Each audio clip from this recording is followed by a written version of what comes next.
Nous allons parler maintenant du questionnaire et des principes méthodologiques qui permettent l'élaboration d'un questionnaire. Alors, on peut déjà se poser la question de savoir si il faut privilégier le questionnaire à l'entretien. Chaque type de collecte de données, que ce soit l'entretien ou le questionnaire, possède différentes caractéristiques.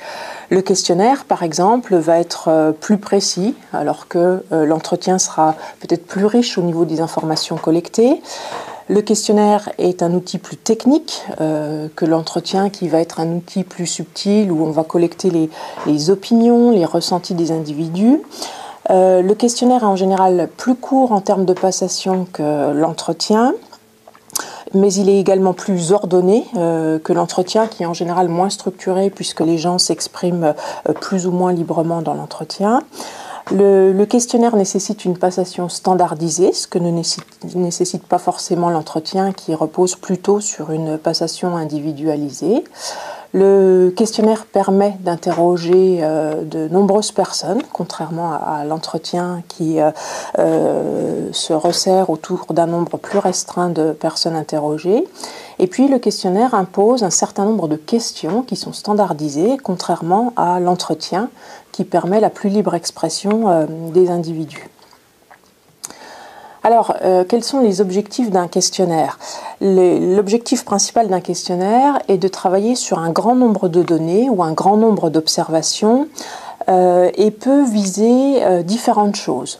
On peut, par le questionnaire, essayer d'estimer certaines grandeurs absolues, comme par exemple, dans le cadre d'un établissement, savoir quel est le nombre de familles qui disposent d'une connexion Internet, par exemple, quel est le nombre d'enseignants agrégés, quel est le nombre d'élèves dans l'établissement, etc. Donc, le questionnaire permet de mesurer ces grandeurs absolues. Il peut permettre aussi de mesurer ou d'estimer certaines grandeurs relatives.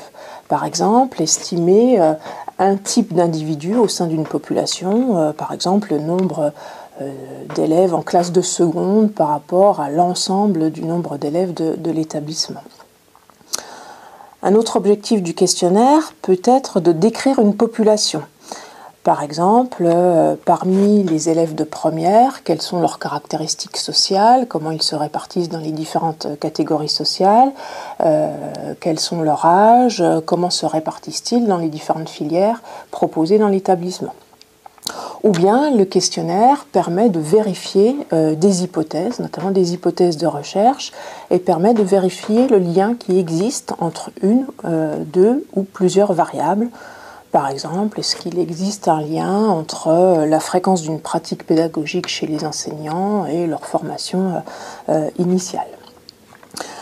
Donc, différents objectifs du questionnaire qui sont à mettre en relation avec la conception et l'élaboration du questionnaire qu'on va avoir. En effet, l'élaboration du questionnaire va dépendre de l'objectif qu'on se fixe et puis de l'exploitation statistique qu'on va vouloir faire de ce questionnaire. Alors, le questionnaire suppose, ce qu'on disait en introduction, un nombre suffisant de réponses.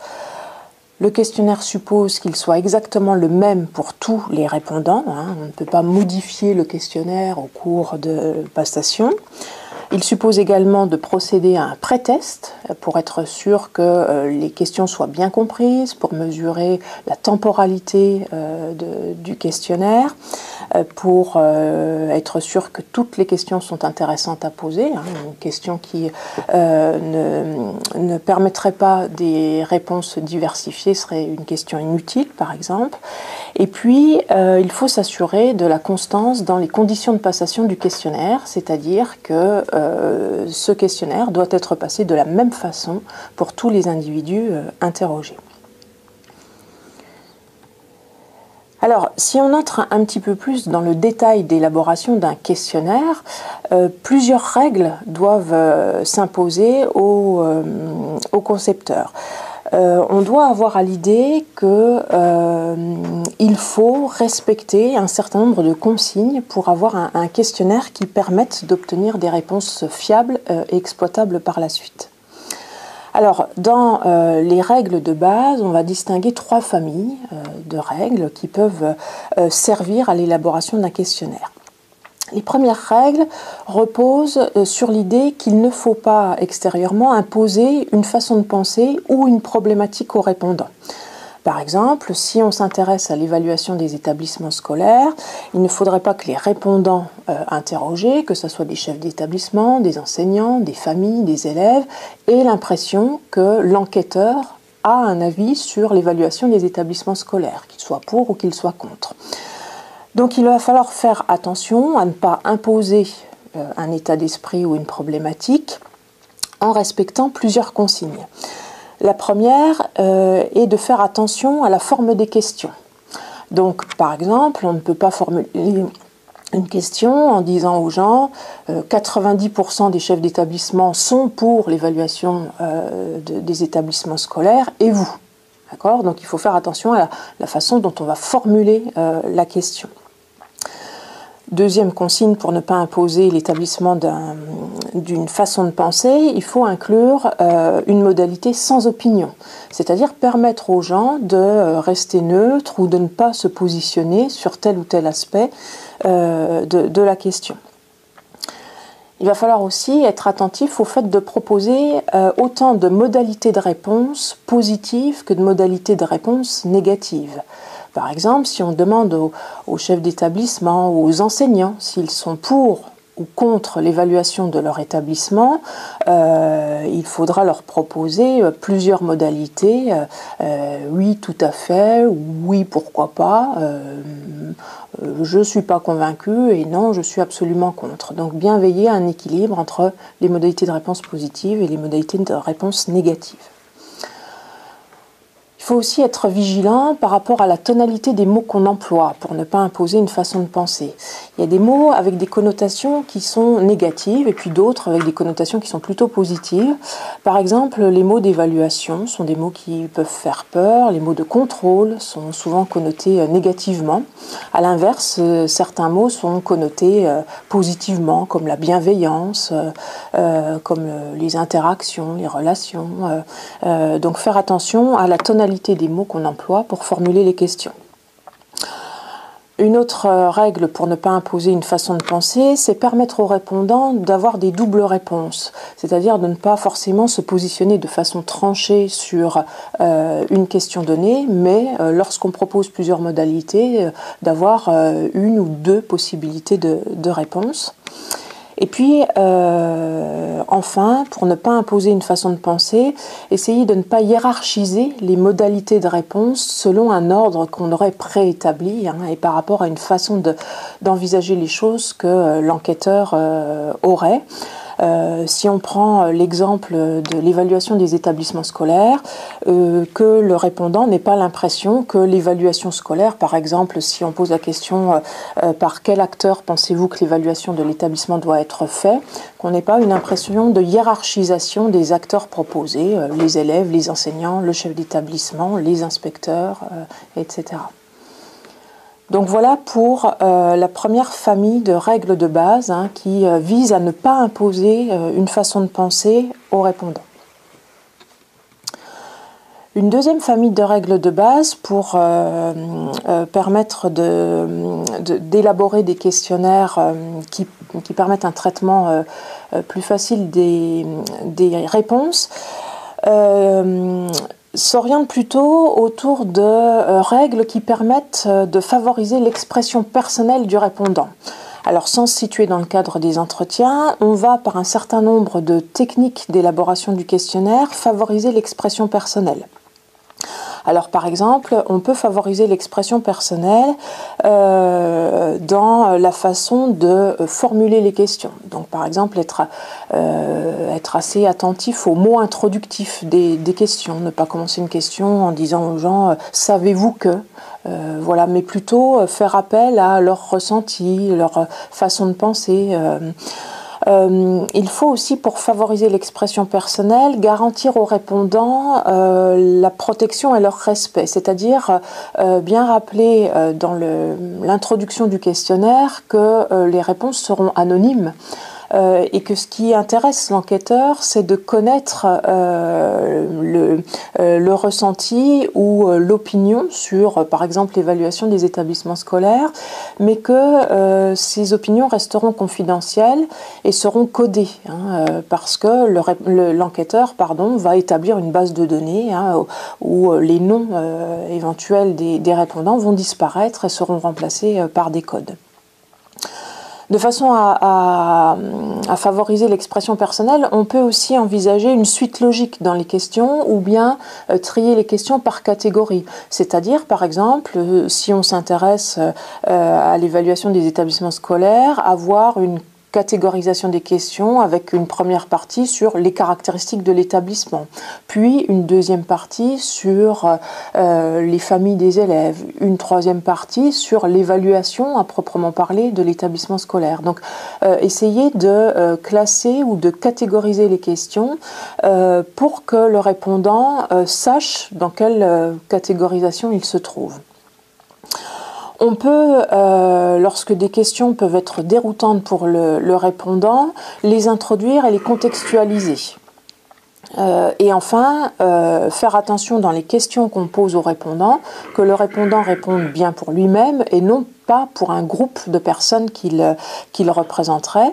Par exemple, si on interroge des chefs d'établissement, bien formuler la question de façon à ce que ce soit le chef d'établissement qui réponde par rapport à sa situation personnelle et que ce ne soit pas une parole donnée pour l'ensemble des acteurs de l'établissement. Enfin, une troisième famille de règles certainement à avoir en tête pour élaborer un questionnaire, ce sont toutes les règles qui permettent d'éviter les erreurs dites plutôt techniques de codage ou d'interprétation des données dans le traitement qu'on va faire des réponses obtenues. Alors, pour éviter les interprétations ou surinterprétations des réponses et pour pouvoir traiter ces réponses correctement, il faut avoir en tête un certain nombre de principes. Par exemple, ne formuler qu'une seule question par question. Si on prend un exemple, par rapport à l'évaluation des établissements scolaires, ne pas demander à un répondant pensez-vous que l'évaluation de votre établissement permette d'améliorer l'efficacité, son efficacité au résultat du brevet ou au résultat du bac, ou pensez-vous que cela permette une plus grande égalité entre les élèves? Donc là, on voit qu'il y a deux questions en une et le répondant ne saura plus à quelle partie de la question il doit répondre. Donc, être attentif au fait que dans une question ne doit figurer qu'une seule question.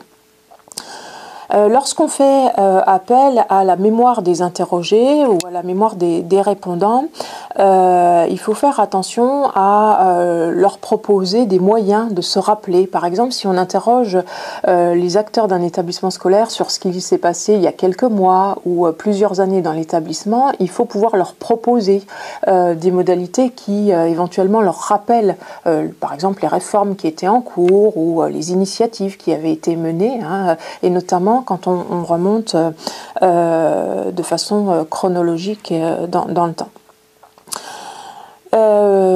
Pour les questions qui concerneraient l'opinion ou les attitudes des acteurs, il faut penser à proposer aux répondants un continuum de réponses avec des extrêmes. On peut se positionner sur des extrêmes, comme on peut se positionner sur des positions plus centrales.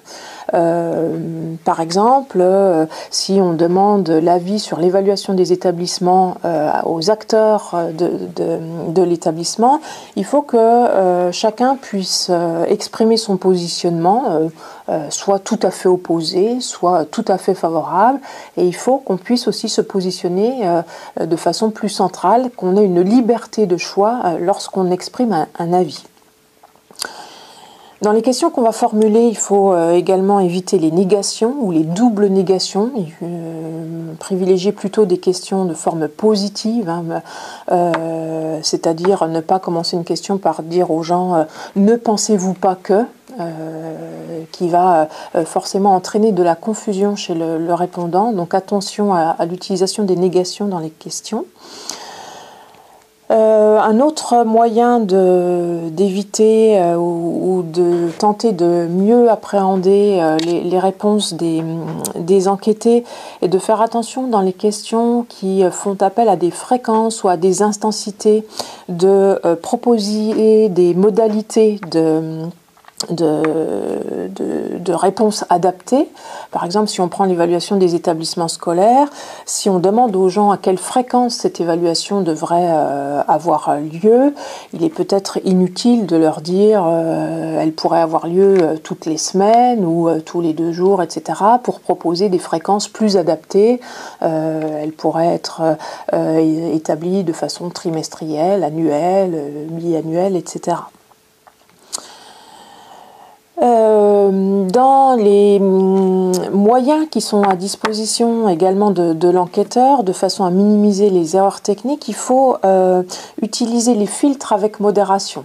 Donc toutes ces questions qui renvoient à d'autres questions, lorsque vous dites par exemple à un chef d'établissement si votre établissement scolaire accueille moins de 500 élèves, alors passez à la question 12 ou 15. Les filtres peuvent être intéressants dans l'élaboration d'un questionnaire. Ils sont parfois difficiles à traiter dans le codage des données. Donc faire attention à l'utilisation modérée de filtres, à la fois pour le répondant qui peut être dérouté par des filtres qui s'enchaîneraient, et à la fois pour l'enquêteur qui peut être dérouté dans la façon de coder les données par la suite. Et puis enfin, de façon à éviter et de pouvoir revenir de façon facile et aisée aux données brutes, il faut penser à numéroter les questions, ce qui va permettre, lorsque on a un certain nombre de réponses manquantes par exemple, de retourner facilement au questionnaire d'origine et à la question concernée si elle est numérotée. Donc voilà les 3 familles de règles à avoir en tête pour élaborer un questionnaire. Donc une famille plutôt autour du fait de ne pas imposer une façon de penser, une famille de règles qui permet plutôt de favoriser l'expression personnelle du répondant, et puis une famille de règles qui sont des principes un peu plus techniques pour permettre notamment la meilleure exploitation des données. Enfin, ce qu'il faut savoir pour l'élaboration d'un questionnaire, c'est que le pré-test du questionnaire est une phase indispensable. Ce pré-test, une fois que l'enquêteur pense avoir une version quasi finalisée, permet de vérifier le temps de passation du questionnaire, et ça va permettre, lorsqu'on va présenter ce questionnaire aux répondants, de leur indiquer le temps que cela va leur prendre. Le pré-test du questionnaire va permettre également la bonne compréhension des questions, être sûr qu'il n'y a pas de mots incompris ou que les formulations des questions sont appropriées. Le pré-test peut aussi permettre justement d'introduire des filtres pour permettre à certains répondants de gagner du temps, certains répondants qui ne seraient pas concernés par un certain nombre de questions. Ce pré-test va aussi permettre de comprendre s'il y a des blocages ou des refus de réponse sur certaines questions, ou si certaines questions sont trop tendancieuses ou polémiques.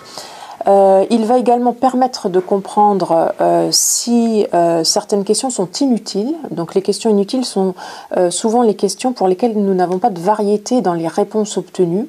Par exemple, une question qui dirait aux enseignants: êtes-vous pour ou contre l'évaluation de votre établissement scolaire? Si tous les enseignants répondent oui, cette question peut être abandonnée. Oui, nous sommes pour l'évaluation. Cette question peut être abandonnée puisque le fait qu'elle ne possède pas de variété dans les réponses, elle sera difficilement exploitable par la suite. Le pré-test du questionnaire permet aussi de voir si dans les modalités de réponse qu'on propose aux répondants, on a bien envisagé toutes les possibilités. Il se peut qu'on ait oublié des modalités de réponse, et le pré-test va permettre d'ajouter ou au contraire de supprimer des modalités de réponse inutile. Supposez que vous ayez une question où vous demandiez aux interrogés quels sont les acteurs concernés par l'évaluation d'un établissement scolaire, et puis que vous ayez listé un certain nombre d'acteurs, donc les chefs d'établissement, les conseillers principaux d'orientation, les personnels de l'équipe de direction, les enseignants, les élèves, les familles, les collectivités locales, les partenaires de l'établissement. Il se peut que certaines modalités de réponse soient soit inutiles, soit oubliées. Donc le pré-test va permettre d'ajuster la liste des modalités de réponse proposées.